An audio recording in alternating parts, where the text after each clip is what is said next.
everyone. Welcome to the Career Boost podcast of the Medical Portfolio Hub.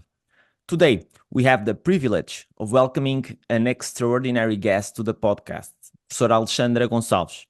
A highly accomplished cardiologist, Alexandra Gonçalves brings a wealth of expertise shaped by her academic and clinical training in Portugal and Harvard. Beyond her achievements in academia and clinical practice, she has also excelled in leadership roles within prominent medical companies, showcasing her ability to bridge the worlds of medicine, innovation, and business. With a career that exemplifies a perfect blend of clinical excellence, strategic leadership, and remarkable soft skills, Alexandra Gonçalves is here to share her insights and inspire us all. Thank you, Alexandra, for accepting the invitation to be here with us.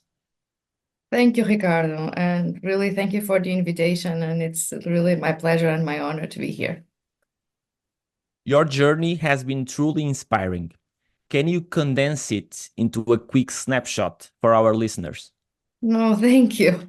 One that leaves the journey as I've been living, when I hear that, I feel a sense of pride and think how does the journey has become the journey that it is today.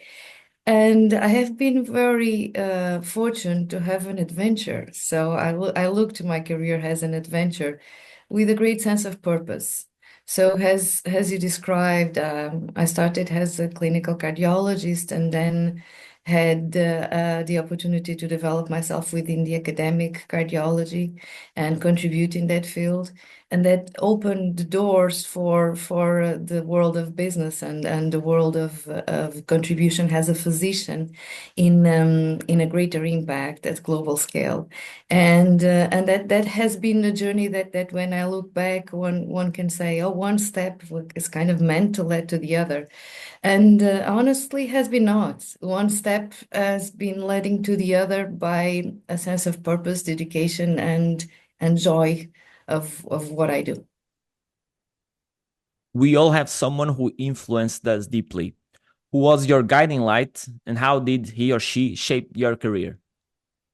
That is an excellent question, because I think that my career has been really shaped by great mentors, and those mentors there have been a few throughout the way, and those are relationships that I really honor and continue to nurture day to day. And those start early, right? Those start in our early education and continue throughout the career. And there's three persons throughout a career that I look back in critical moments who have been so important. One was the director of my department in Porto, that taught me the excellence of clinical dedication. Was Professora Julia Maciel. She was a dedicated clinician, and she taught me and inspired me to how to give the best to patients. Then was Professor Zamorano, who taught me how to find my skills for the academic achievements, and who inspired me to give myself to the best that I could. And at the same time, his leadership style of being able to have a very motivated team around him, and a team that would go above and beyond to reach their goals and to understand what was important, what was critical for each given person in order to be happy on what they were doing. So I would say that Professor Zamorano has been really the one that I look up to in a very, very complete sense, from leadership and at different levels. And that was critical in a changing moment in my career. And finally, Professor Scott Solomon at the Brigham. So that was the time that I went to Harvard, and where I never thought that my career would have a shift from the academic world to the industry. and he helped me to see the world in a totally different way, in what a contribution of a cardiologist or a doctor can be, and the difference between the compensation and the gratification that we have from the one-on-one contact with the patient, which is that immediate gratification, and that's what we think we're going to do for all of our careers, to that postponed gratification, which is the thought of the impact of having an impact in millions and having impact in the globe. But it's not as concrete. That doesn't happen in the day. And it's very hard to continue to have that motivation until something is concrete and really happens. So I think these three persons in different points in time, I have to mention them. Every career has its challenges. What were some of the biggest obstacles you faced, and how do you rise above them? You know, the challenges are part of our steps, right? And when I think about that question, some things that happened throughout the way were really opportunities.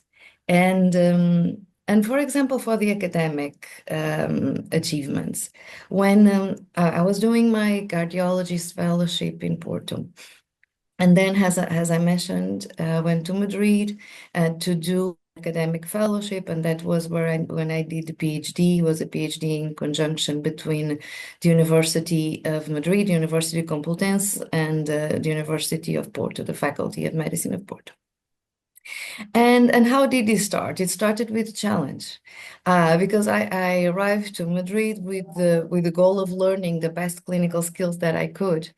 And it was the time of the beginning of the transcatheter valvular interventions, especially TAVI. It was just starting, and Madrid was one of the first centers. Actually, after Gaia was before Madrid, but was one of the first centers. And I really wanted to learn the imaging skills that were necessary to triage those patients, to be in the cath lab with those patients, and at the same time, the place where I was, it had 10 or 15 other fellows from all around the world.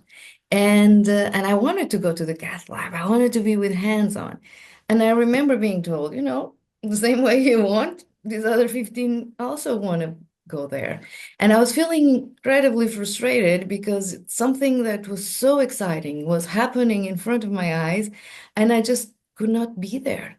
And at that moment, like, so how am I going to figure this out? Because I cannot miss this opportunity. And that was the thing. I cannot miss this opportunity to learn, so I can bring this back. The goal was always to bring this back. And I went to Professor Zamorano and I told him, I really need to learn this. I came here to learn this. And he was like, well, as these other 15, the same. You have to find a reason to be the one that goes to the cath lab. And I heard that, and I said, okay. So I went back and I thought, what do we need to know as in the medical field about those patients that we didn't know at the time? So I wrote down a research project that was my ticket. That was my ticket to go to the cath lab, and that became my PhD at a time that I had no ambition to do the PhD. I had the ambition to know the best that I could to help the patients, and I saw an opportunity to do that. And I was not having access to. So the only way was to find a ticket. And my ticket was an academic question, which was fascinating and which gave me the opportunity to be the one in the cath lab with a full justification. And at the same time, to do an academic research that had impact for the knowledge that we all as medical community needed about those patients. So that's an example of a challenge that, when I look back, led from a time of anxiety and frustration to a great reward, because uh, I really was on top of what was happening. I could see the most incredible complications. I was very excited to be learning and acting on it, and at the same time could contribute further with the academic research. That was one. And there was other one when I arrived to the Brigham, and it's a little bit connected with this as well, because when I went to Harvard, and the hospital where I was working was the Brigham Young Hospital, was with a grant And the grant was to pursue my work in the transcatheter aortic valve replacement. So it was a follow-up of the PhD. And when I arrived there, there were no conditions in place to make the work happen in the timeline that I had, because there was still putting the program was still being launched, the infrastructure was not fully in place, and I was faced with so now what?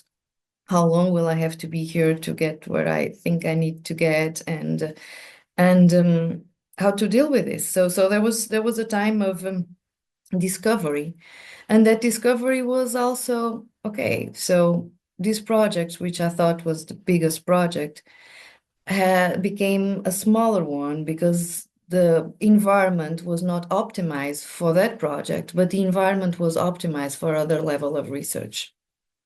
And I had the opportunity of discover huge cohorts like the ERIC cohort, and huge databases in clinical trials. So the environment was, well, you came here with this. This is not the optimal environment for it. I pursued it anyway, and I said, I have to do this. This was what brought me here.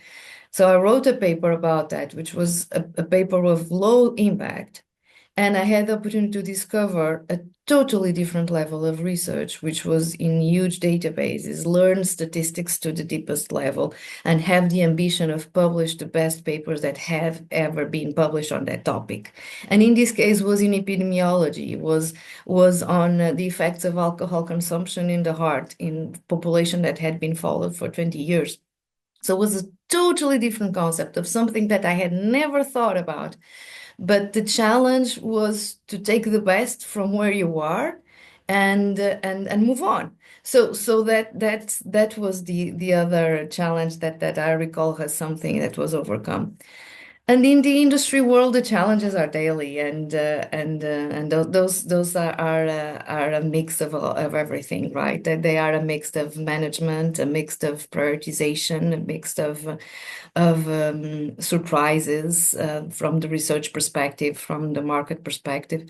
But to me, the key message is always taking the best of the place that we are and give our best contribution to that. Understand what can we change, what we cannot, and just adjust to it. Gender equity is a hot topic in healthcare. Do you believe disparities still exist, and how have they affected your journey, if at all? Yeah, I believe they still exist. I think there has been a great improvement, and in the cardiology space for a Portuguese arriving to other places in the world, it was actually a surprise because I don't think we have so much gender disparity in Portugal. And actually, when I was doing my training in Portugal, we were more women than men, and that was not typical, but that was a transition. So I didn't see as much during my training and during my time in Portugal, but I think while we rise to higher levels of leadership, we see it, and not as much as it used to be. To me, I think. It's not something that I personally, to myself and to my career, think about because I think I developed to some extent a natural way of dealing with it and learning very early on that I needed to be very well equipped and very well articulated to deal with strong and older men. Growing up as a young cardiologist in this field, and at the same time, I already mentioned the work in TAVI. That was a time that our surgeons across the world were resistant to change and resistant to the change of these transcatheter valvular interventions that now are streamlined. And I found my voice at that time. And looking back, I was really a young cardiologist and a woman facing the intimidating surgeons but having such a belief in what I was saying and having such a belief in the cause that gave me an internal voice. So since then, I find myself often in rooms that only have men and I am the only woman, but I don't even think about it. So the times that I think about it is to help other women and to coach and to empower, because there's still a path to be made to full equity. Yeah. Staying sharp is essential in medicine. What's your Mhm. approach to nurturing critical thinking in your professional life? Yeah, so that my approach is it's to some extent being multidisciplinary, meaning we have to go deep and we have to go broad.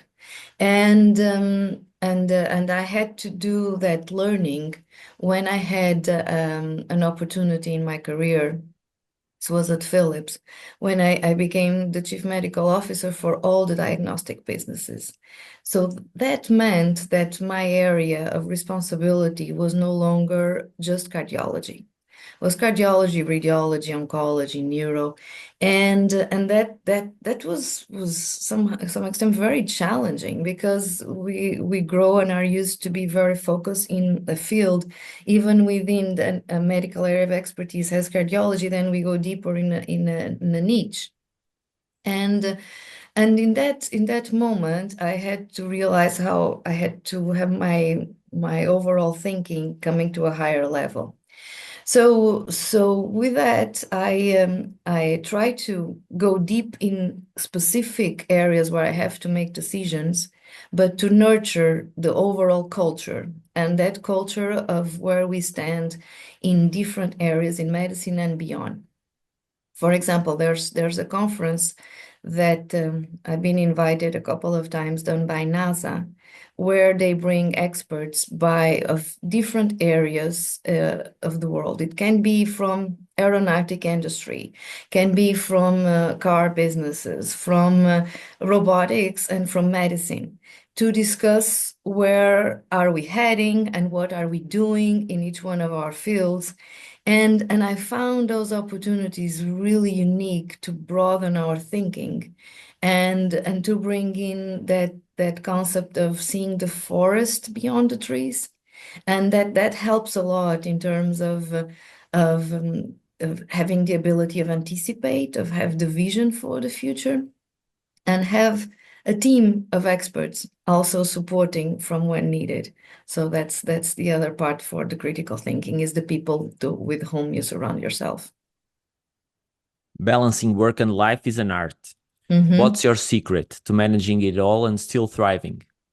Yeah, I think that that's always hard. No, there's really no secret, and each one has its own work and life balance that one is able to measure. Because I think throughout my life there were times that one would look and say, "Would you only work?" and I would feel balanced.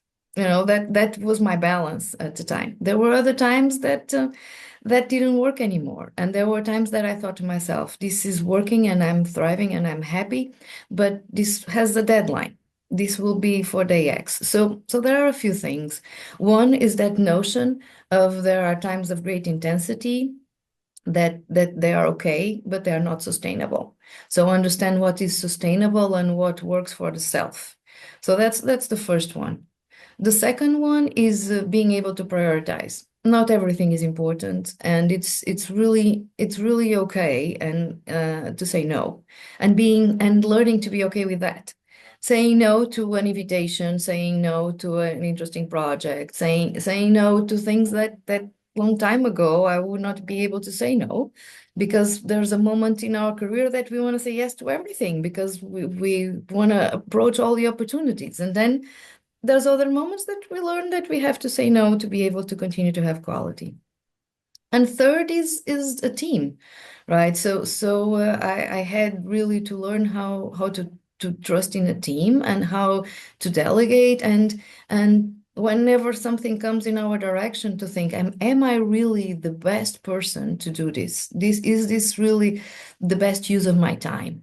And once we learn to do that, things become easier. So currently, I think I have a very good life balance, but but again, that's what works for me today. It might not be what works for me tomorrow, and I get very excited with a project, and I sleep and work and for a few days, and that's fine. In your opinion, what's the one quality that sets great leaders apart from the rest? In resuming something in one, it's always tricky, but I think the integrity, it's something that is really the most meaningful to me. You know, has a leader and looking to other leaders, that's something that cannot be questionable. The sense of justice, the sense of integrity, the sense of doing the right thing for the right reasons. Of course, that empathy, it's also very important. Of course, that being the right leader for the right occasion also is critical in today's lives, right? That there's different sorts of leadership that are applicable, and that ability to rise to the occasion, but always with integrity. I think that's the one that's most meaningful to me. And now looking back, what advice would you give to your younger self about embarking on this path? Yeah, I would give the advice of trusting my intuition even more, and being okay with the difference and the challenges. Um, one advice that I continue to give myself and to others is always to put all that I have and to give my best to everything that I do. But I think I've done that. That is something that I am proud of. What has been more difficult to me in different time points has been the hesitation and the internal challenge for the change. Some changes have been difficult for the decision making. The after the decision making is done, it's amazing, right? So it's but the decision to give a bold step to make a career shift that I felt that I've done a couple of times already, perhaps three times. There were three moments of like, well, am I really going to do this? Is this really the best thing? And and that's okay. And there's a way back. So and that's very reassuring, right? So for example, when I went from Portugal to Harvard, it was very difficult. It was very difficult because we were here in a path, and I was very happy at the same time. And I had to cut my ties with the hospital. There was not a possibility to keep my position. So I had to make a decision that I would go, and I didn't know if I could come back for a place where I was being happy. And looking back, though, I would give the advice to my own self that's okay. You know, that life brings you back if you want to come back, and what you gain is really worth it. For our aspiring cardiologists, what practical advice can you share to help them fast track their success? I think listening to their inner voice is very important on what they really want. And what they really want doesn't need to be the standard, right? Doesn't need to be doing echo, doesn't need to be being at the cath lab, doesn't need to be seeing patients, can be something totally different. And sometimes people ask me, oh, don't you miss being a doctor? I say, oh, wait a minute, I am a doctor. You know, I am a cardiologist and I work as a cardiologist, not just seeing patients, which I still do on occasion, not as frequently as I used to, but I use my knowledge to act as a doctor in different businesses and giving contributions that came from that ability to have learned and passed through a clinical and an academic career. So and that's very rewarding and it's fun.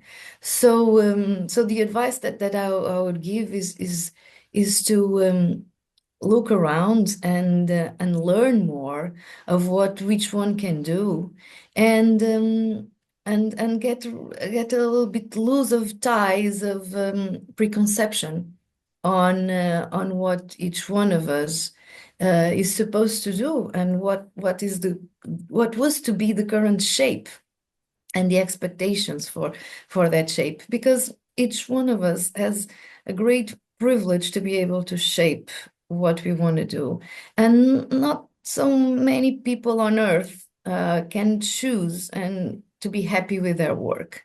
So I think as doctors and as a cardiologist, as we are speaking, if we are here, most often than not is because of a choice.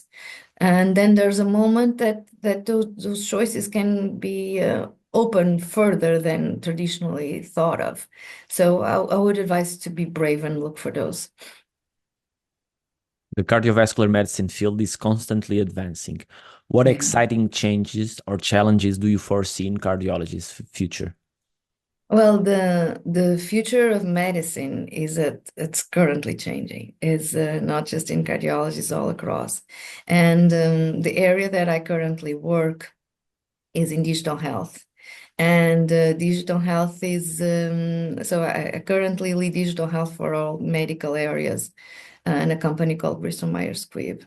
And that offers me the possibility of seeing the cutting edge of what's happening every day in terms of digitalization. And I think that's going to transform fully medicine, not just in 10 years, in 5 years. And the reason why I say it is because the promise of a readiness of technology is finally here. And what that means is that as doctors, we'll have to rethink our contribution, and we'll have totally different tools at our disposal to better assess patients. And the same ways we'll have different tools, the patients will have different tools and different access. So I expect an accuracy of diagnosis to be faster, to be more precise, as that's gonna change the landscape from the beginning. I don't expect that the primary prevention is going to change so much immediately by the use of data, but has expectations to change 5 years from now. So a little further down the road, because as we all know, population health is so much more complex. So there will be changes in and improvements in an overall prevention by the use of data, on the ability to diagnose earlier and more accurately. And then on the intervention side, especially in cardiology and cardiovascular surgery, there's a big expectation on robotics that are going to give further steps much above and beyond of the current ones. So we should expect more of that in the ORs, and interventions obviously being done with the assistance of devices as robotics, and being less invasive and with better outcomes. So I think we are living a fantastic era in terms of change in medicine, and I'm very curious in our conversation in 5 years from now. What's one book that left a lasting impression on you and that you think our audience should dive into? Yeah, so obviously there's a lot of books throughout our path, but there's one that when I made that question always comes to my mind in terms of career boost. And the book is called Rebel Talent by Francesca Gino.